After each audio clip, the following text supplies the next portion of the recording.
Dr. Miller. I'm so excited after today. I think I may just postpone graduation and stay here for a few more years so I can actually enjoy this building that we're about to have.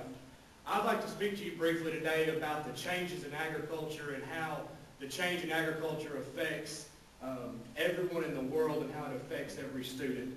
The demand for agriculture in today's world is higher than it has ever been. In today's world, we must feed, clothe, and shelter more people with less land. But due to the advancements in agriculture, this task is possible.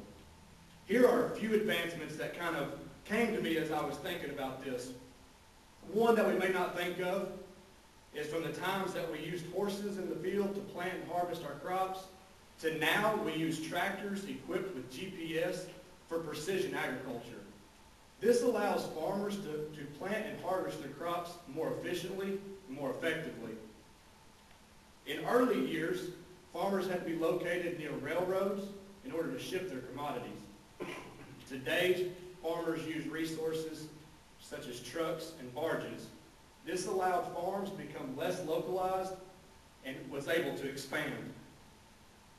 Ever since Gregory Mendel first used genetics to crossbreed peas, we have been advancing in the area of crop production and yield. In 2010, 29 countries worldwide used genetically modified crops. This is roughly 370 million acres of crop production. Genetically modified crops allow us to shorten maturity time and increase yield. Genetically modified crops have changed the timber industry and food production industry considerably. In 1996, agriculture was introduced into a new way of animal production with the birth of a cloned lamb named Molly. Molly has led us to use artificial insemination and embryo transferring. With these advancements, farmers are able to upgrade their herd's genetics with less cost and less overhead. One of today's leading agriculture industries is research and production of biofuels. This is the next big change for agriculture. Not only agriculture, but every individual in the world. The FFA Creed states, less dependence on begging and more power in bargaining. With the production of biofuels, we are equipped to put this value to use. There's an old saying about agriculture that it's sows, plows, and cows. But in today's agriculture society, this is as far from the truth as possible.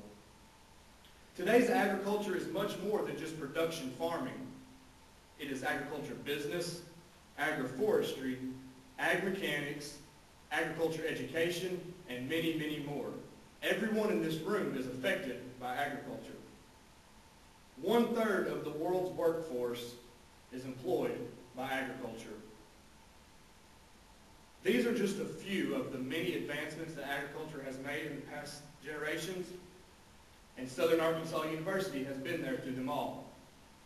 SAU was founded on agricultural practices, and over 100 years later, we are still working to prepare the next generation of agriculturalists. As Dr. Miller said, we're not leaving Childs Hall behind, but we are simply preparing for an advancement. When I found out we were getting a new agriculture center, I began to wonder about the history of Childs Hall. After hearing several stories about things that took place in Childs Hall, I began to realize that this was a very diverse building and had been used for very many things. After I researched, I found out it was a livestock barn, a vet's office, a dormitory, but not only for students. You see, one night a group of gentlemen took a Holstein milk cow to the 2nd floor of Childs for the entire night. And most recently, offices and classrooms. Today we are taking a step towards the next generation of agriculture with the groundbreaking of our Agriculture Center. This building will help our faculty and staff better prepare students for the skills and knowledge they need for today's agricultural-driven world. On behalf of every past, present, and future SAU student, I would like to say thank you to Dr. Rankin and the board. I'd like to say thank you not only for the wonderful building that we're going to have, but for the opportunities that you have opened for future students. You see, like agriculture, SAU is advancing.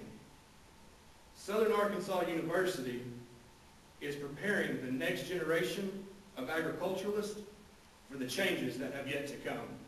Thank you, thank you. There we go. Perfect.